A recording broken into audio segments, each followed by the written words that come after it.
Yes, sir. Yes, sir. Yes, sir. We are back. We are back, baby. We are back. You know what it is. Took a little hiatus for a minute, but we are back and we ready to rock and roll. So you already know. For those who have been here for a while, they know how this show go. So stay tuned and let the show begin, baby. Let the show begin. You know already how we do it. All right. So tonight we have the special guest to have. I'm not even going to tell y'all. Just listen. Just listen while I'll break this down. All right.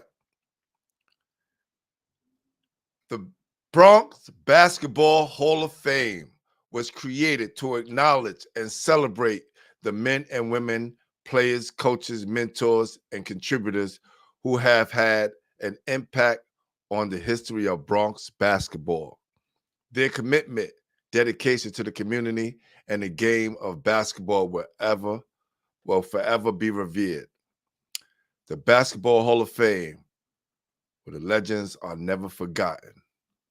We are also committed to the youth development programs and initiatives that provide educational, cultural, and social opportunities for the Bronx community.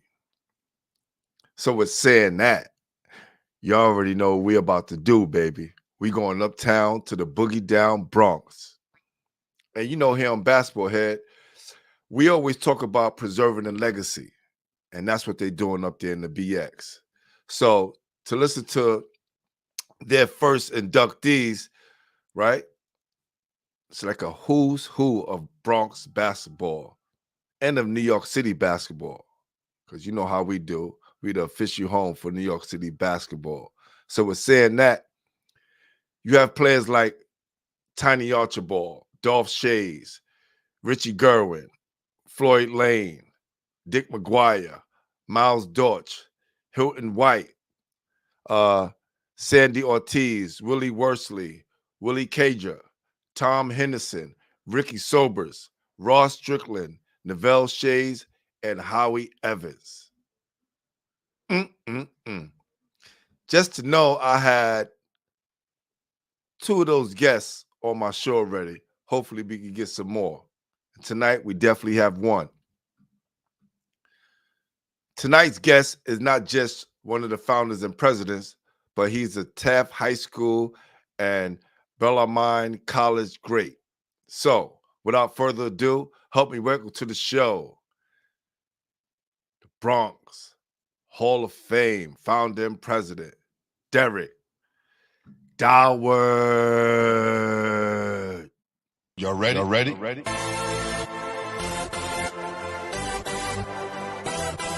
Yes.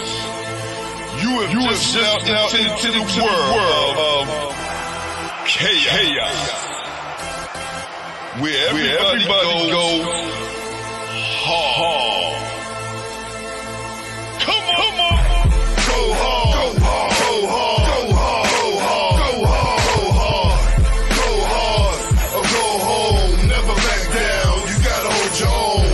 Go hard. Go hard. Go hard. Go hard. East Coast. Go hard. West Coast. Go hard. Midwest. Go hard. Dirty. Hurry up, everybody. Get online, buy your tickets, cause the game about to start.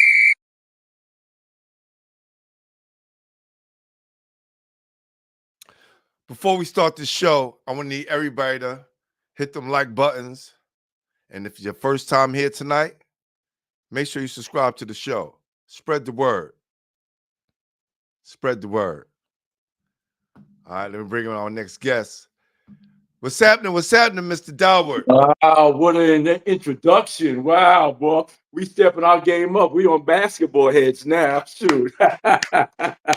Blessings, wow, all this hard work is paying off, huh? Man, you guys are doing some wonderful work up there in the Bronx, man. I would like to commend you guys for everything y'all been doing up to this point, and I know it's only going to get better, man.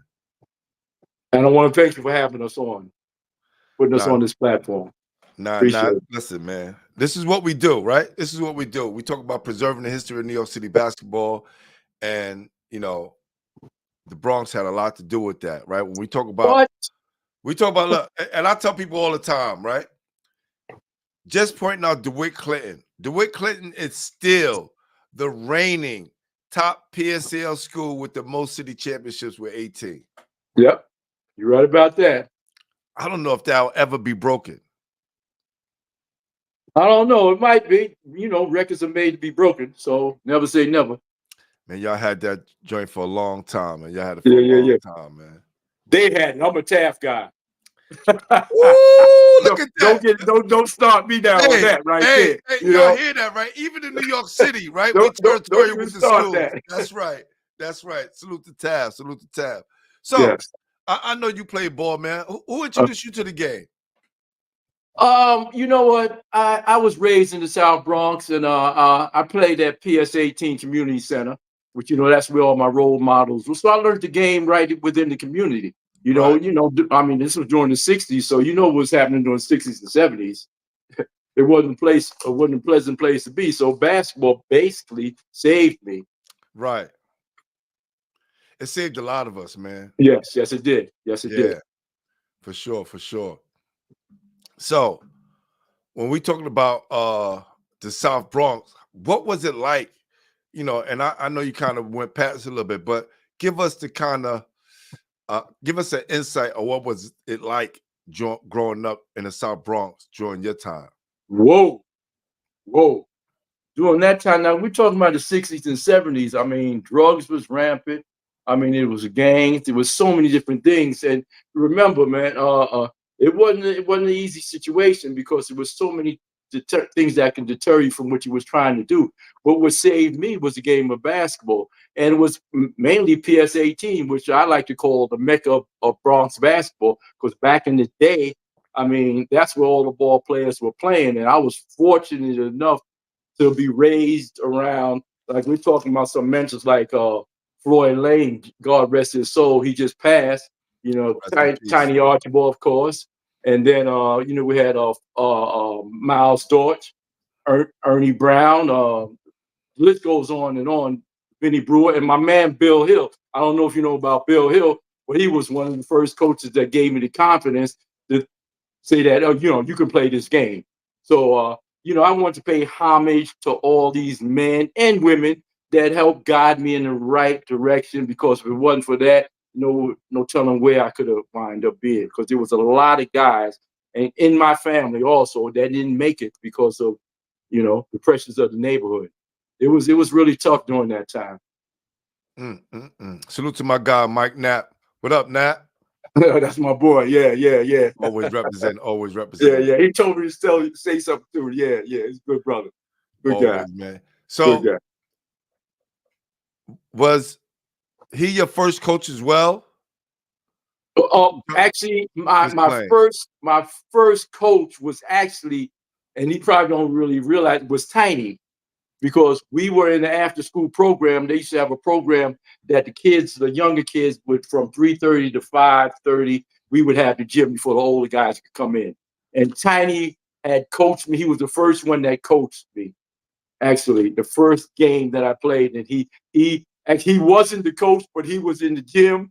He decided to coach us because I guess he said, I got to help these young kids, you know. So he was actually my first coach. And then, of course, it was Miles Dortch and Bill Hill, and then, you know, it goes on and on. Floyd Lane, which was huge in my life. And he's one of the main reasons I started this organization, because of guys like that. How important was the after-school programs? What? Let me see. That's what's missing nowadays with these kids, because the community centers saved us. Oh my God, man. It was so, I mean, we had it where, like I said, from 3:30 to 5:30, the younger kids. Then in the evening, the older kids. I couldn't wait till I became, I think it was 12, 13 before you could go to the night center. And that was huge for me. And then in the night center, that's where I used to watch Tiny and all these other guys like Harold Kidd, Booby Green, to name a few. There was so many players coming out of the passing projects during that time. Ray Hard, just to name a few. There was so many great players, and I was fortunate enough because of Floyd Lane, because he had such a connection with the basketball community. And for those of you that are not familiar with Floyd Lane, look him up, right? And I'm sure a lot of them are familiar with him. But he was the one that basically kept all of us on the straight and narrow. Told us about education, going to school, all those important things, which, molded me as a young kid. So it saved me. What did he do to make you believe in yourself as a ball player? Now, you're talking about Floyd Lane? Yes. Was it Miles or was it Floyd? Which one was it that? Well, it was actually Floyd Lane. He was one that got us interested in it. But he always taught us that, look here, you don't get anything unless you do hard work. And he instilled in us that we had to practice, we had to do the right thing, and also he taught us about character, which was huge. He was a great gentleman, man. And as a kid, I looked at these as a young Black kid. I looked at these older men as role models, and I looked at them. I was like, you know what? When I grow up, I want to be just like these guys. They was educated, they knew how to speak, and they made me who I am. So hats off to not only to my guys, because all over. Everybody has mentors that kept us on the straight and narrow, so to speak. So he was one of the first ones, and I'm very thankful for him. May he rest in peace. Great man, great man. Yeah, I'm just go back to what you mentioned before, how important the after school programs and the night centers was, because it did save a lot of us.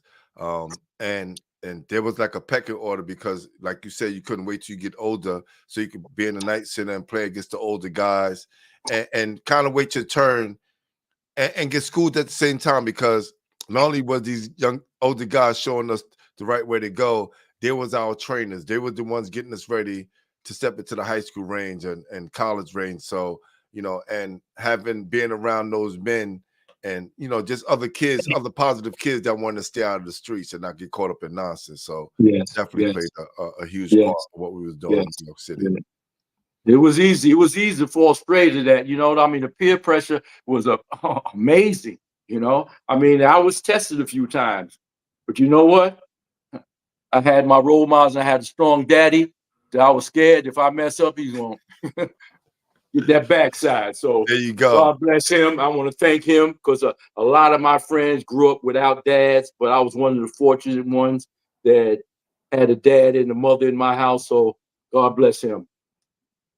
Let's talk about some of the legendary tournaments up in the Bronx, especially during your time coming up, and was a must play, and you had to be there and to get your rec on. What were those tournaments like? Well, of course, Citywide. Citywide was huge.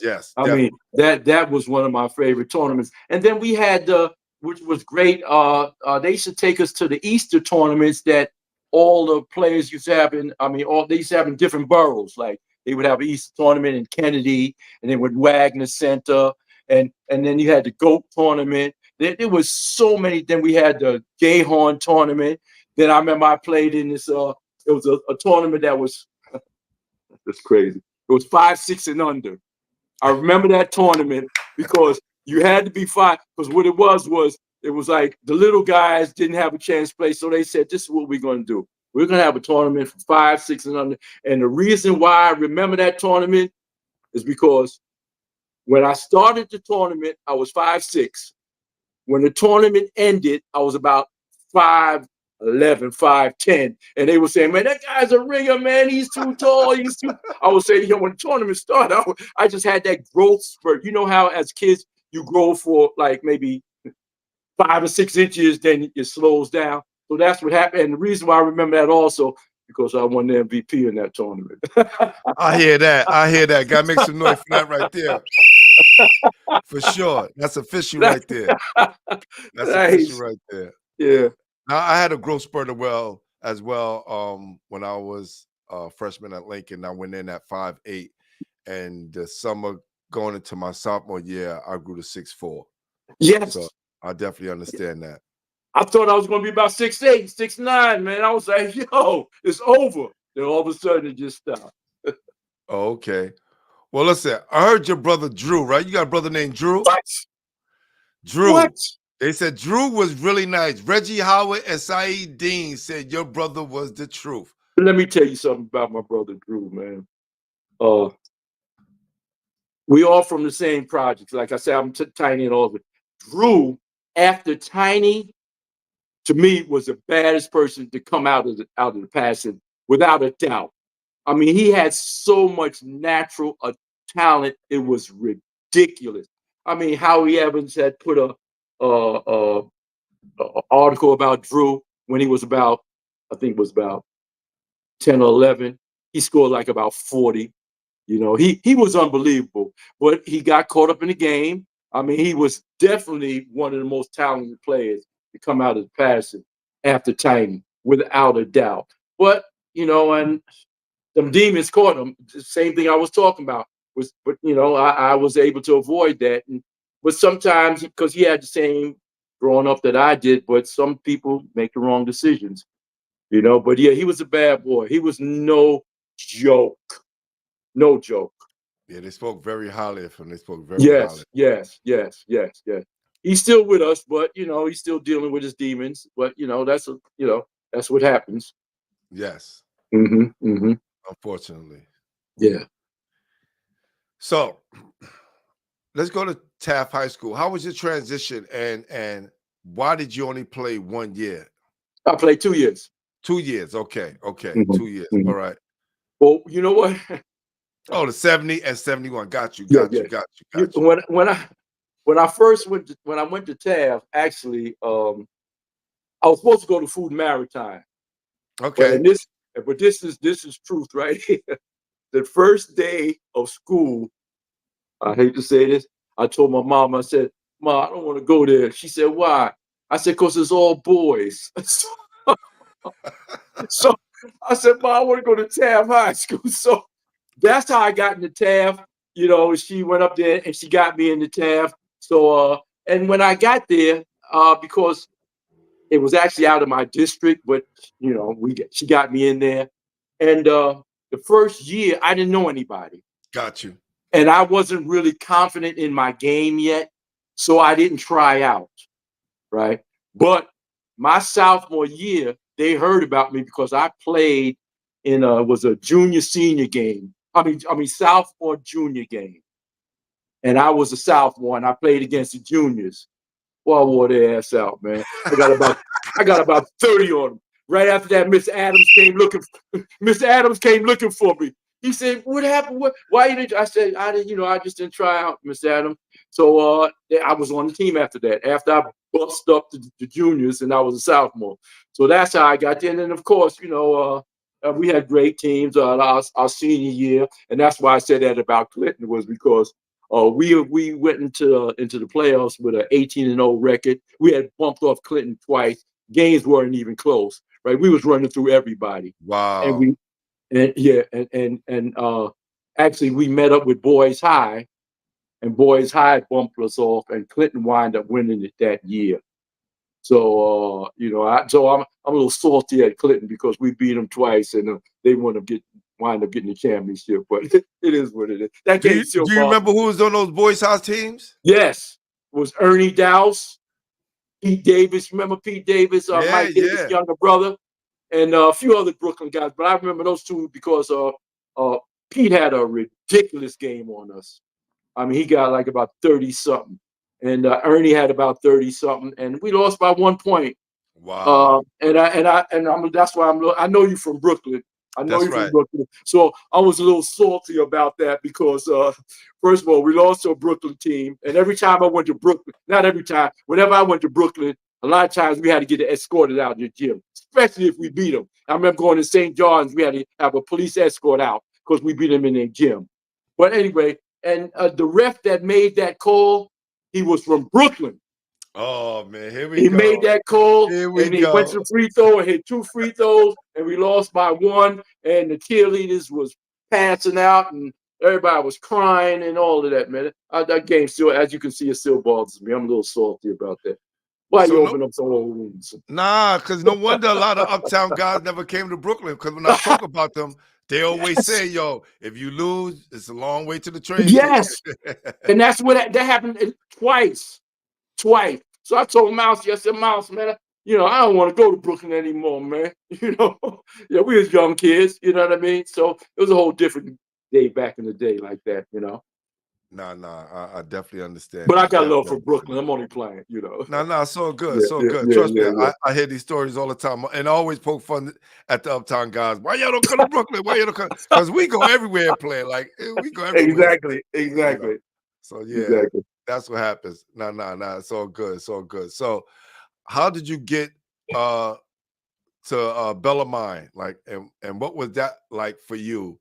Coming from New York Whoa, City, whoa. going all the way to Louisville, Kentucky. Yo, I got to Bellarmine because I don't know if you remember this guy. His name was Ron Belton. Matter of fact, he got drafted in the NBA by San Diego, whatever they was back then. And then Obi Duffy. Obi Duffy went there. And so the coach that did some recruiting in the Bronx. So they recruited me and I decided to go there. And that's how I wound up in Bronx. But going to Bellarmine was a huge cultural shock because Bellarmine College is a white Catholic school. Mm. So me coming from public school, that first year, because I was a little bit behind because the curriculum was different. I mean, most of these kids. So that first year I redshirted because I couldn't, But anyway, so I wind up, it was a cultural shock because my professors was nuns and priests, and I'm from the South Bronx. So it was adjustment. I hate to say this, but I remember my freshman year, laid up in the bed crying and say, I want to go home.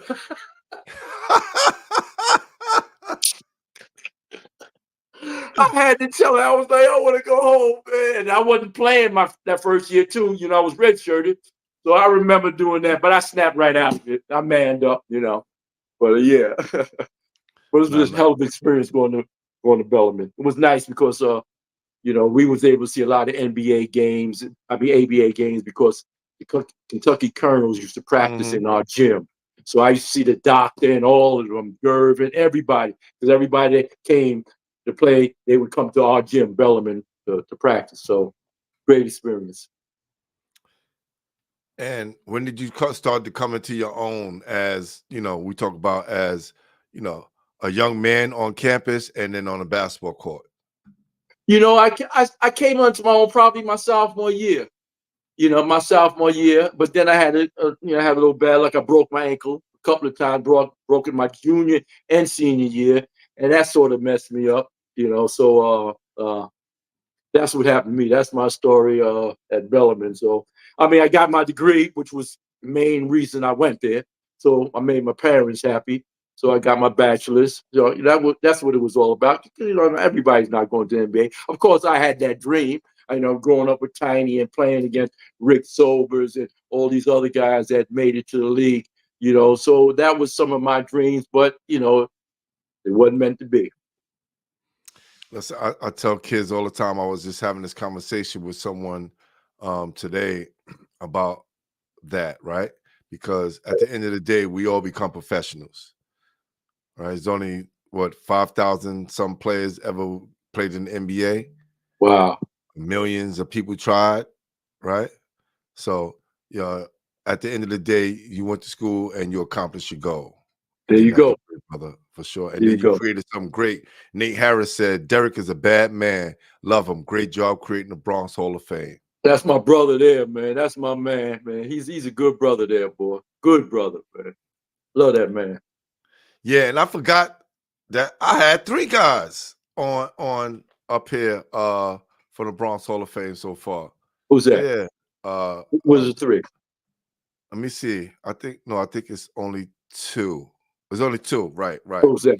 Ross Strickland and Ricky Sobers. Oh, right? Ross. Okay. Did you have Bad? Did you have Bad yet? Nope. Steve Shepard? Nope. Yeah, Nope. yeah. I was supposed to have Tiny one day, but it was on the day of my school's graduation, and I couldn't get out of that because I had to be there. You better not get out of it, too. I had to better show. reschedule, and I Yeah. said, we'll definitely do it again. So Mhm.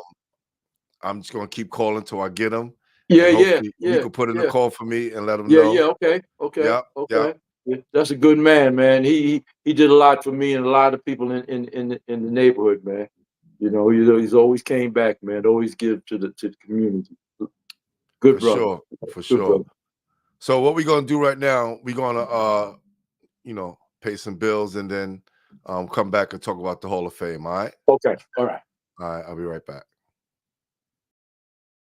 One of the great things about EEP law is in our community partnerships, the relationships that we build with people who really care about our community, with people who hold high value in giving back, with people who are pillars in their community. Being said, EEP Law is a proud sponsor of Basketball Heads Podcast, the #1 basketball podcast in New York City. Yes, sir. We are back. We are back. Salute to my sponsors, EEP Law. For those of you that looking for civil rights attorneys, housing, employment, attorneys, man, injury attorneys, they're the best. They're the best in the city, man. So definitely check them out. EEP Law. All right. Mm-hmm. So hold on, you shooting up that rock like you can still put it up, man. I'm feeling it, man. You got the juices flowing, man. I'm having flashbacks back here, boy. Oh, that's awesome. That's awesome. So let's talk about the Bronx, right? What does Yes. Bronx basketball represent to New York City and its importance to the culture? You know what? I mean, people don't realize that during the 1930s, Bronx basketball was huge because of NYU. NYU was located in the Bronx. We're talking about NYU. Are you still there? Yeah, I'm still here. I'm still here. I was letting you. Okay. I'm Yeah. letting you tell us an amazing story. Oh, And okay. first Okay. of all, hold on. We're gonna go back again because you just blew my mind. NYU was located in the Bronx. In its early inception, NYU was in the Bronx. It used to be on the campus of Bronx Community College, right? That campus they're having that gym there, and that's where all the games were played at because it was a major university. Remember during that time, we're talking about the 30s, the NBA wasn't around then, so they didn't have anything. So if you wanted to see a great basketball game, it would have to be Bronx Community, not Bronx, NYU, which is now Bronx Community College. So all the major games were played in the Bronx. That's why you have a lot of players that are in the Bronx Basketball Hall of Fame that wasn't born in the Bronx Basketball Hall of Fame. But the criteria for the Bronx Basketball Hall of Fame is born, went to school, was raised, or coached, or was a community leader that contributed to basketball. So a lot of players, like we have a few players that are inducted that aren't from the Bronx. Like for instance, we're talking about like Satch Sanders, right? We're putting him in this year. He's from Harlem, but he went to school at NYU. Same thing with Kyle Ramsey. So a lot of people that I learned this as I started doing my research. I didn't know that NYU was one time located in the Bronx. So that's why it was huge.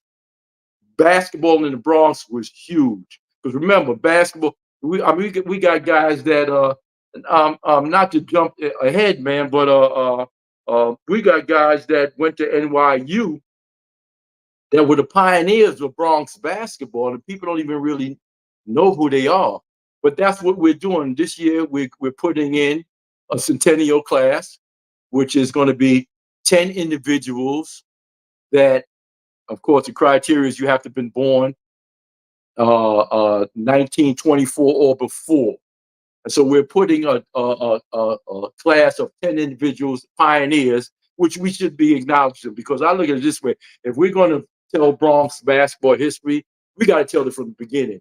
And we got to tell us about these guys like Lulu Bender. You know, they used to call him Lulu, right? This guy right here popularized the game of basketball because no one knew about it. So he brought interest in it. And then we're talking about a guy like Hank Dezzoni. Hank Dezzoni, we're going to acknowledge him. He was born in Harlem, but he was raised in the Bronx, and going by what he said, Jewish kids used to teach him the fundamentals of basketball. So he learned the game of basketball. And this guy that we honor, Hank Pizzoni, he's a pioneer because he was one of 4 individuals, black individuals, that was allowed to get into the NBA. But he didn't last because of racism. You know, he lasted maybe a game or 2 and they got him right out of there. But so basketball, Bronx played a huge part in the development of basketball for the whole city. Because like I said, all the games, the major universities was coming to the Bronx. You know, this is something I learned during that time. I didn't know about it. So now you learned something, Glenn. I'm learning every day, brother. I'm learning every day, man. And yes, definitely appreciate that. Yes, yes, yes. We go back to class of 2023.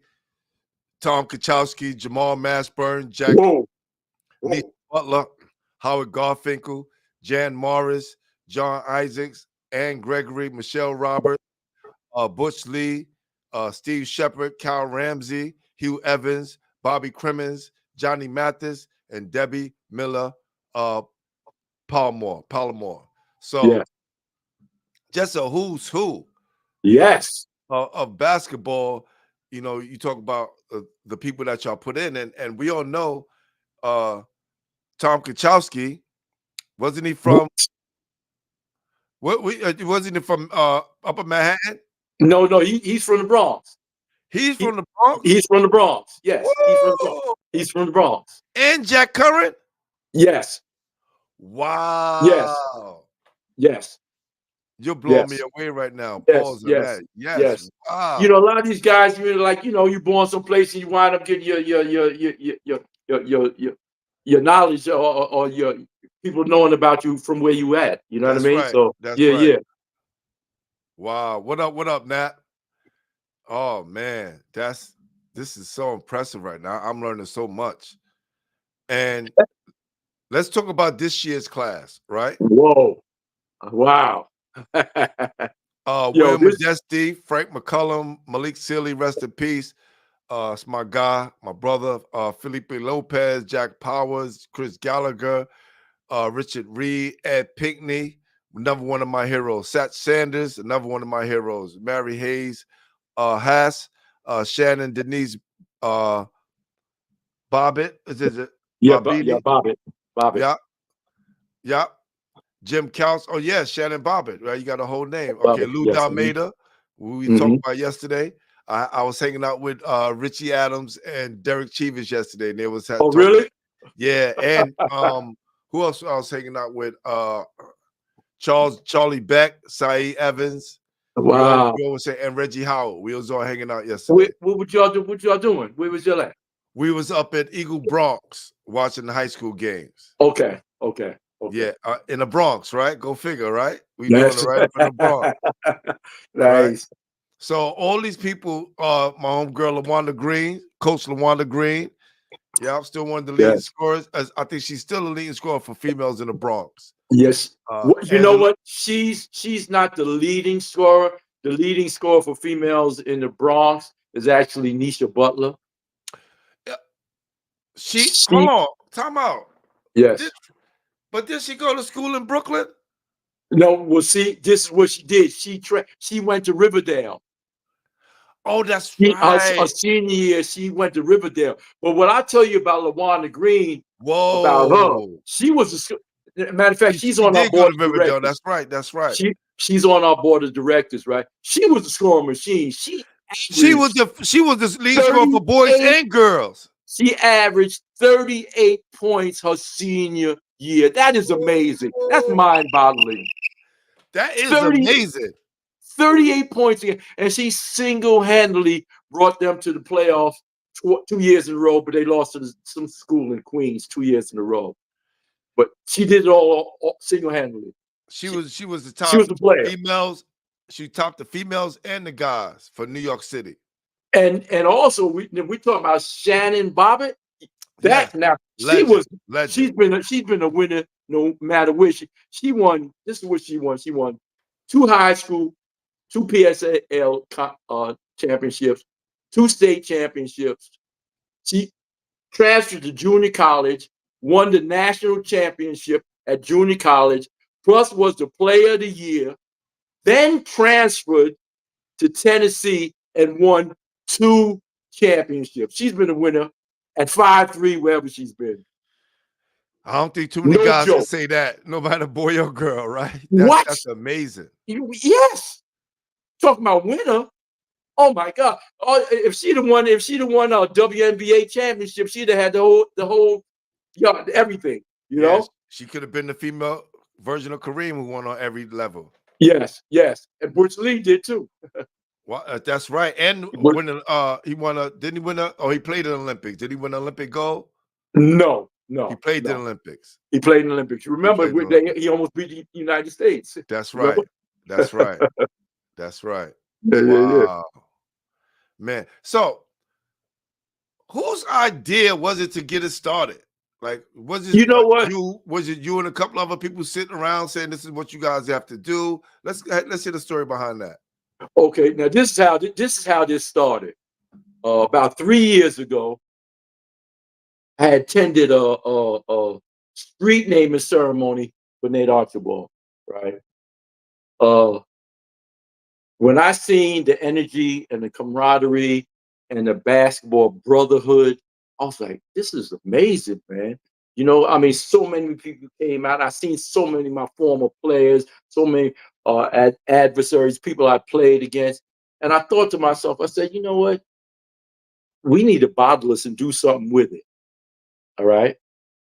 And you know how we do. We procrastinate because people have been talking about trying to do something for the Bronx for years, but it never materialized. So a couple of weeks went by, and I told this story. This is what started for me to start this organization. I'm coming from the pizza shop with my lady. All right. I live on a hill. This basketball right here is rolling down the hill. So I'm looking, I see this ball rolling towards us. I pick it up. I look at the top of the hill, waiting for someone to claim this basketball. So I look at the ball and I say to my lady, I said, it must be, I mean, nobody's claiming this basketball. It has to be a reason why this basketball rolled right up into me. The first thing I thought of was my guys were trying to get me to play in this 60 and over league. First thing I thought about was, you know what? This is the sign. It's time for me to come out of retirement. This is it. I've been talking about this for years. I'm in pretty decent shape. I know I can play with these guys 60 and over, and I seen the speed that they were playing. I was like, oh, no. I could do that. Yes, I could do that. So Lyle Woods, which y'all don't know if you know Lyle Woods, he's been trying to get me to do that for years. So anyway, I took this same basketball, walked upstairs. I said, yeah, I'm coming out of retirement. Glenn, after I came to my senses, I said, man, you crazy. No way in hell. You don't really want to do this. Long story short, so I thought about that when I said, you know what? That was the sign for me to start something for the Bronx Basketball Hall of Fame. So this was because of this ball was the reason that got things going. So that's what started it.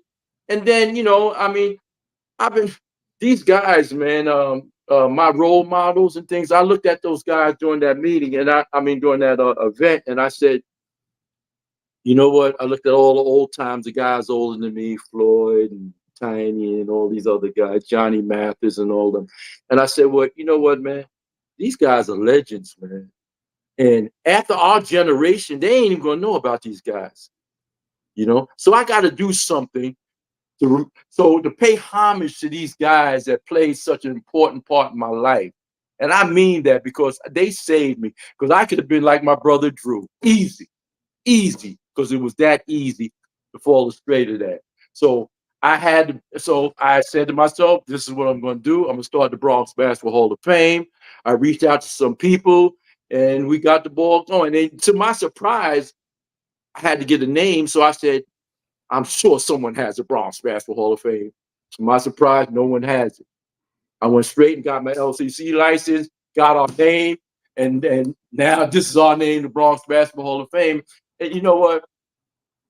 It's only been going on for 3 years, and sometimes I get impatient that I want things to happen faster, but I have to realize that you have to take your time, and things are going to happen. I mean, things are moving nice. I'm really looking forward to this event. The event we're getting ready to have. Last year we sold out, and we're going to sell out again this year. You know, we had over 450 people last year. You know, and it's going to be the same thing. We're over half sold out now. We got 32 days before the event, so it's definitely going to sell out. You know, so yeah, and we're not finished yet. We're not finished yet. I want to give a big shout out to Coach LaWanda Green. She just texted me. She was like, "You had me too."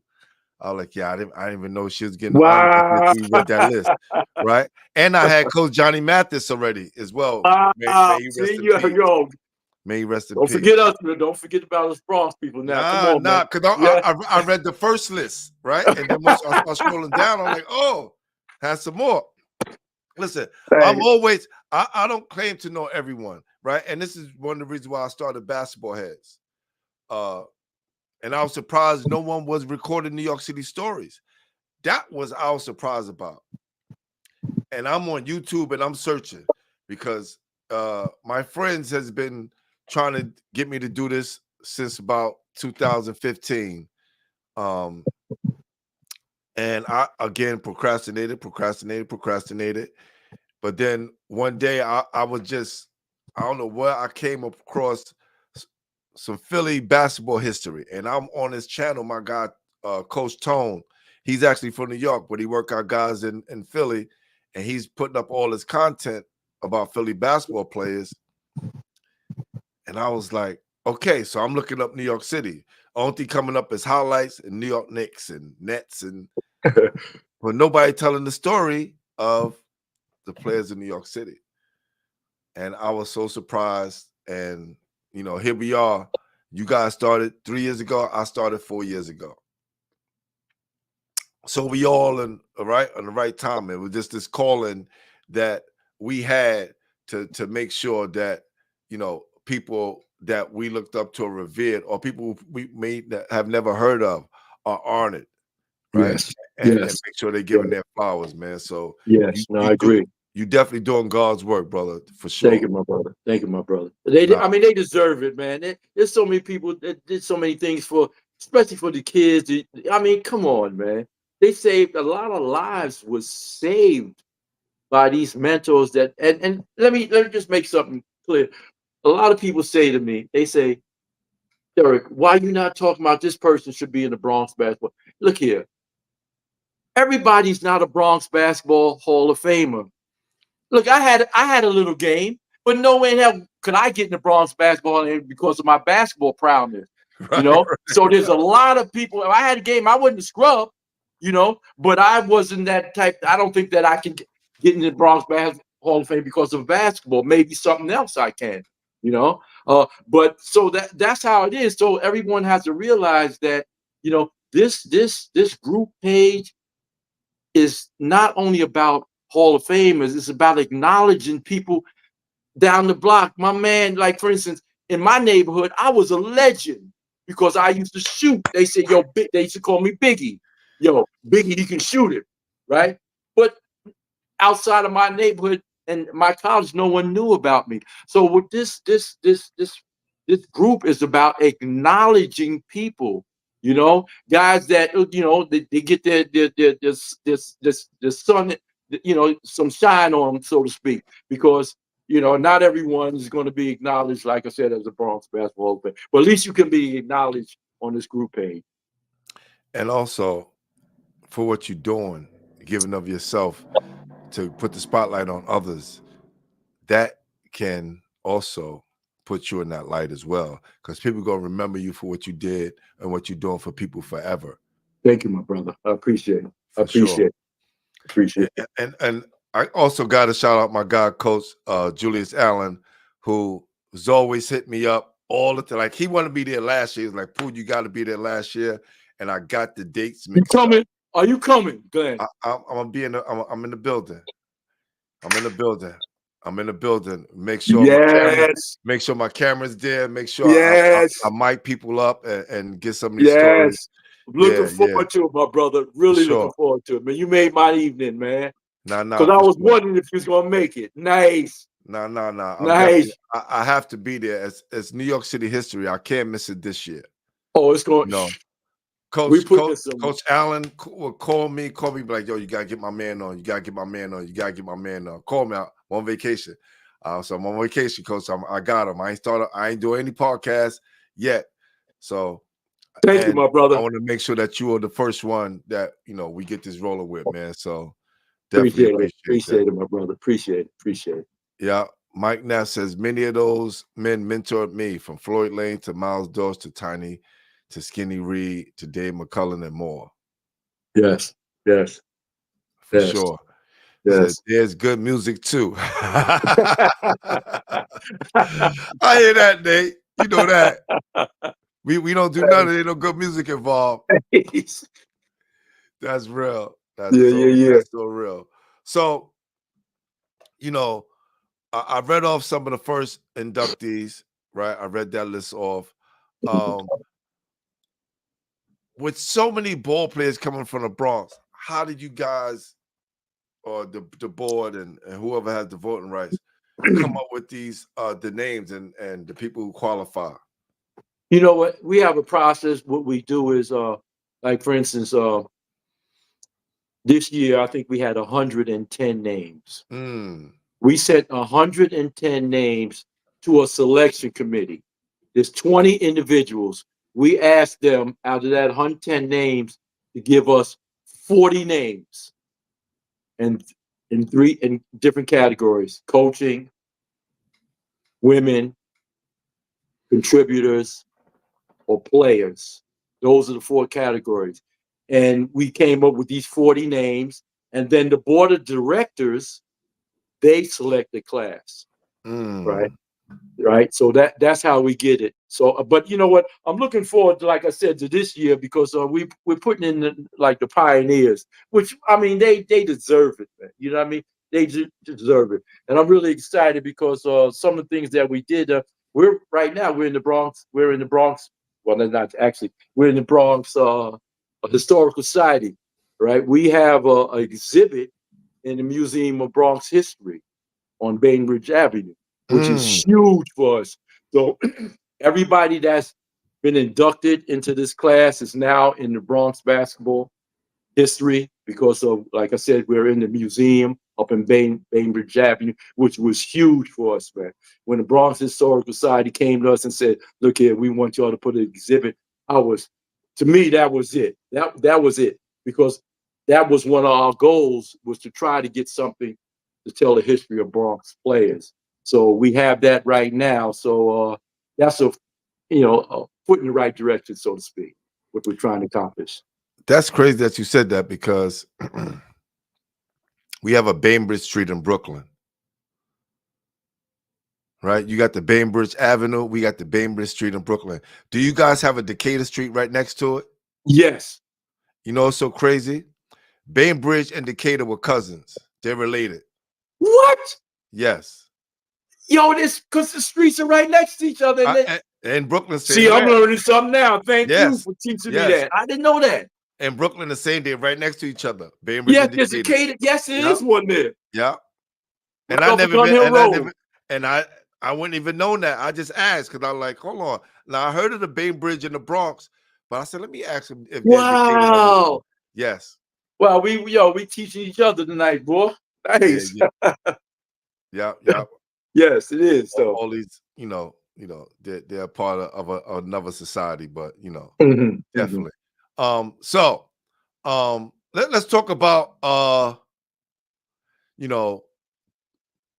already talked about where it's going to be held, right? You talk about where it's going to be held at?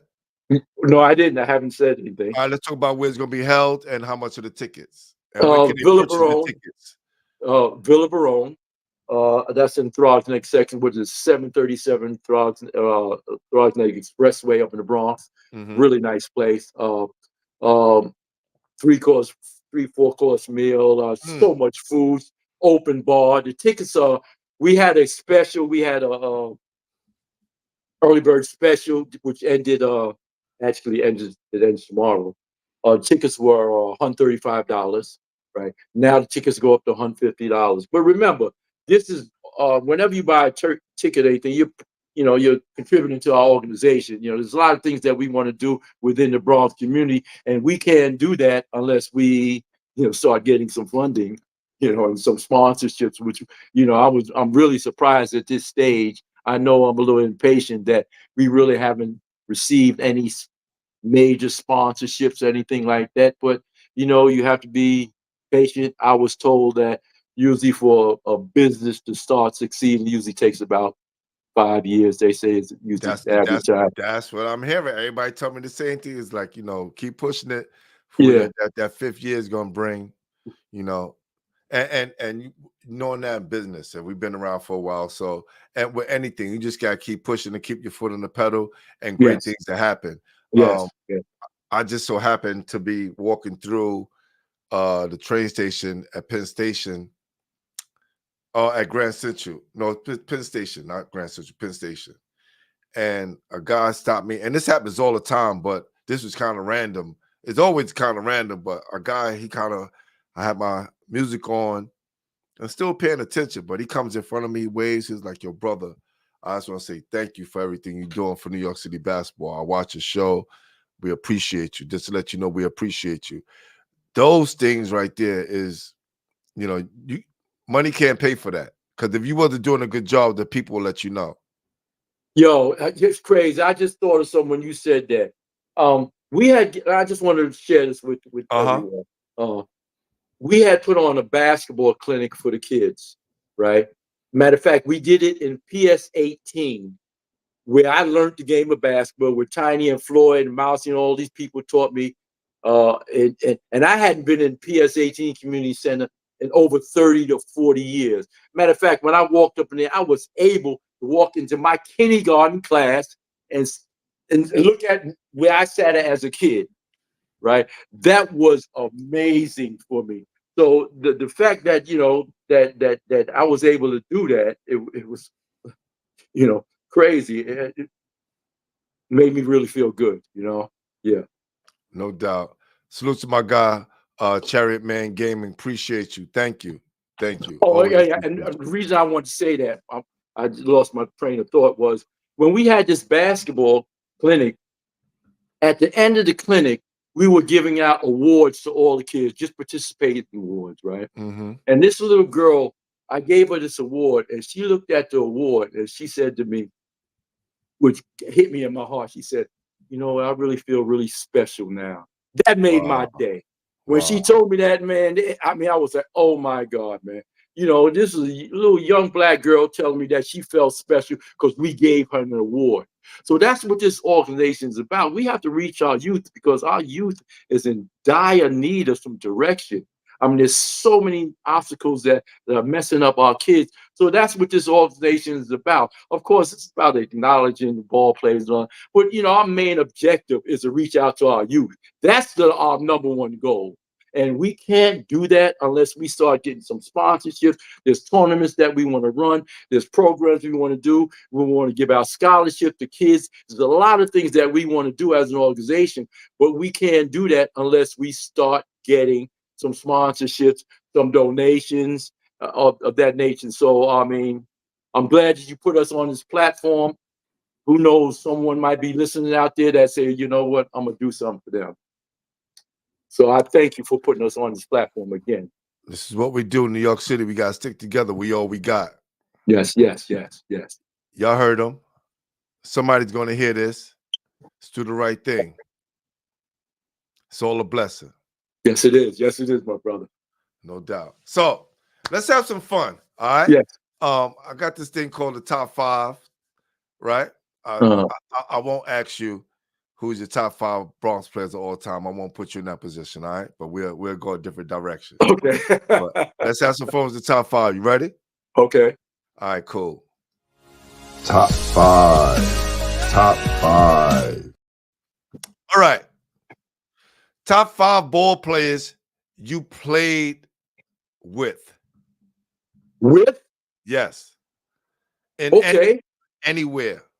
Top 5. Okay. Of course, Tiny Archibald, Ricky Sobers, Mm. Tom Henderson, Mm. Steve Shepard.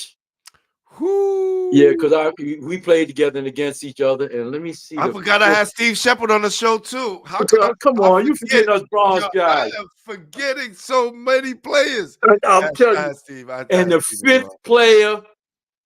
Now, this guy, Thanks, Nate. I would probably have to say, I don't know if you heard of him, would have to be Victor Kelly. Mm. Victor Kelly was this is about 5, I think was he 5'6", protege of Tiny, bad boy, bad. He was, yes, and he didn't make it to the league, but he got drafted, but he didn't make it. But look up Victor Kelly from the Bronx. Got you. And Tiny and everybody could verify that he was no joke. So that's my top 5. Listen, and these I'm all guys walking I played around with the pad. Trust me, I'll be walking around with the pad. You're like, yo, Pooh, you need to get him. You need to get him. Trust me. I don't care what we gotta do. We gonna get these guys on the show. Yes, Sure. yes. And by the way, all those 5 guys I mentioned are from the Bronx, just for the record. Ooh. All right. Top 5 guys you played against. Okay, now, of course, played against. Mm-hmm. Now, some of those guys I played with, I also played against. Can I add them to it? No. I'm not gonna make this easy for you. You just gonna repeat the same Bronx guys. Let's talk about some other guys you played against. Let's go. Let's go. Let me start off with Ernie Dowd because he bumped us off. He There you bumped us go. off. Brooklyn. He bumped us off. He bumped us off. Let me see who else I played. And I played against all these. I mean, a lot of guys I played like Phil Sellers. Yeah. I played against Fly Williams. Matter of fact, I had an incident with Fly Williams. Just why I don't like you Brooklyn guys. We were playing up in Kennedy Easter tournament. Mm-hmm. And again, we was beating Brooklyn. We always had a reason. We was always beating Brooklyn. Anyway, we was beating Brooklyn, and it was time to give a foul, right? So Fly Williams comes up from behind me, grabs me, and throws me into the bleachers, right? He had the nerve to turn around and try to walk away. I swung so hard, Glenn, I missed him, but I missed him. But he was one that I played against. All oxygen. And it was broken up. But it was him, and who else did I play? That's 3. I'm gonna tell you, I gotta bring up this incident. Uh-huh. Ollie Taylor. We in PS 18 playing. I'm a real competitive person, right? He's getting ready to lay it up. I go to try to block his dunk. I know. The whole gym, he dunked it so hard. The whole gym, people are running out the stands and everything. He dunked on me I'm one of his victims. He dunked on a lot of people. Trust me, you just one of a few. Exactly. Yes, right? Yes. So he was another one that I played against that was good. And then who else? Well, you know what? I played against Kentucky Colonels because what they did was when they came in our gym and they used to practice in our gym. So my coach asked if we can run against them. So I played against Artis Gilmer, Dan Issel, and them guys like that. It was like it wasn't a regular game. It was like a scrimmage game. So I did play against Kentucky Colonels. You had to play against some of the greats, man. That's yes. We'll put them all as one. Okay. All right. So that's about 5 there. Now, the hardest question of the night. And I bet you pick all Bronx guys. I just know it. Top 5 players in New York City history. Okay. Wow. Whoa. Bring somebody in the team. Well, I got to go with Tiny. Okay, I got to go with Tiny. makes a lot of people's list. Yes. Okay, I would go with probably oh man, damn, Tiny. I got to go with Rick Sobers. That's the only two Bronx people I'm gonna go against. Go with. All right. Now who else? Uh,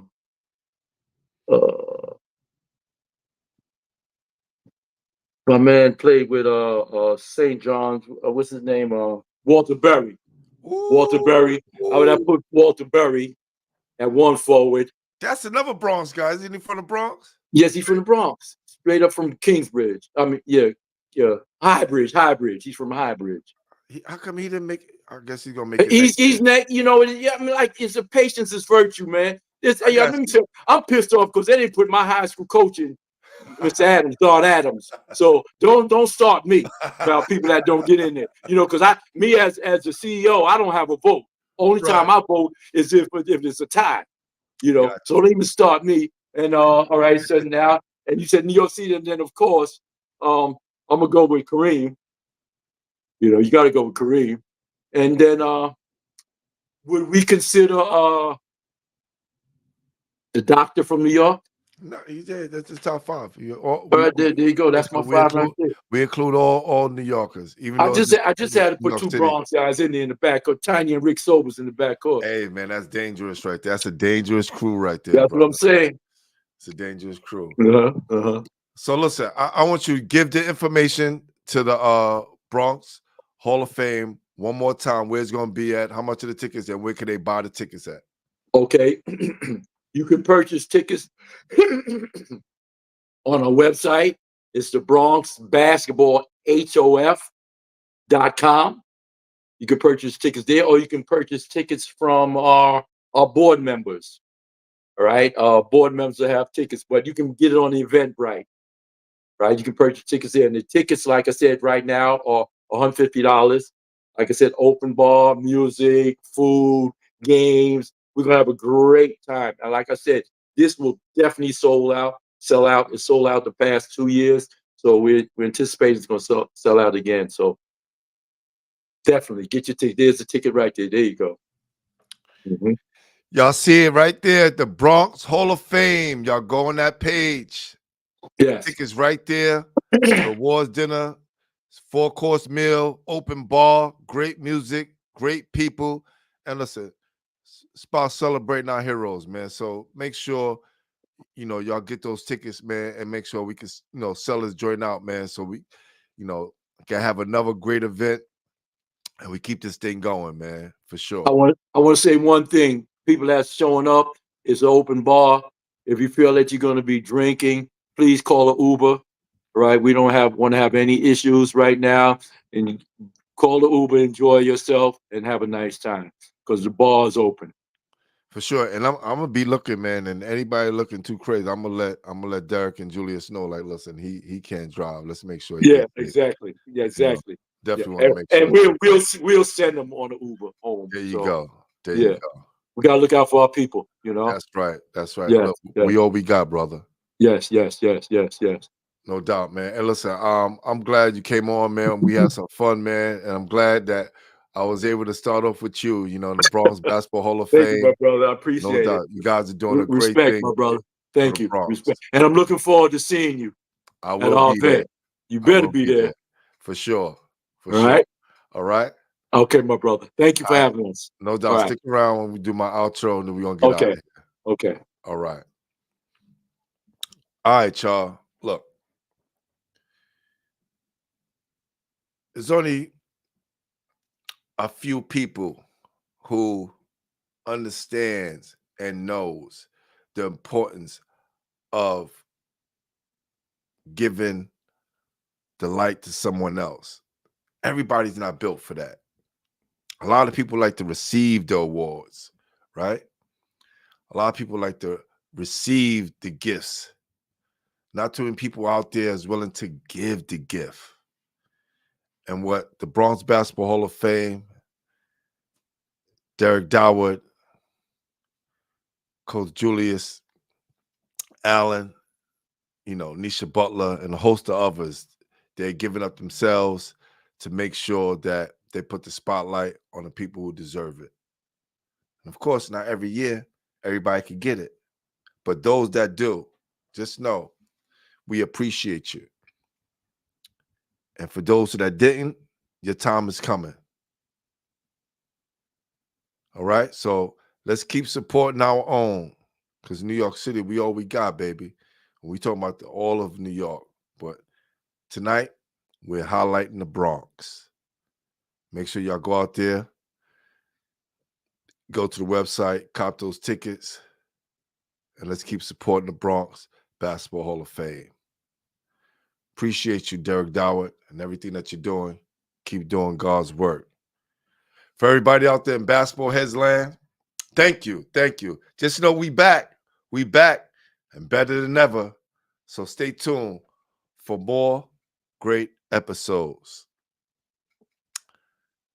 We're about to get out of here. But for those who haven't done so, please hit that like button. Share the content.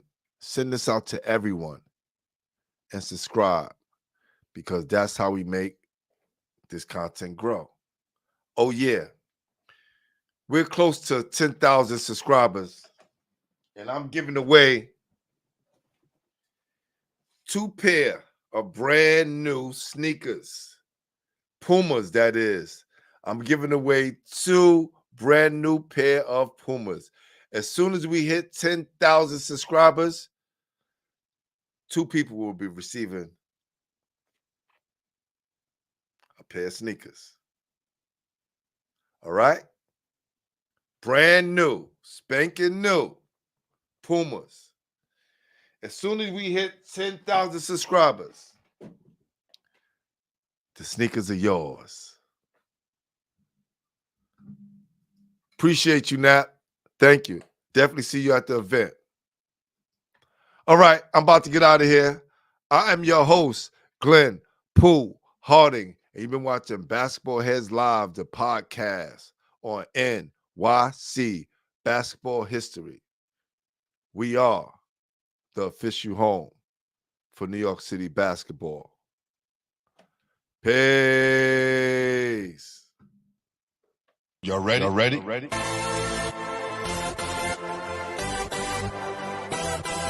Yes. You have just stepped out into the world of chaos. Where everybody goes hard. Come on. Go hard. Go hard. Go hard. Go hard. Go hard. Go hard.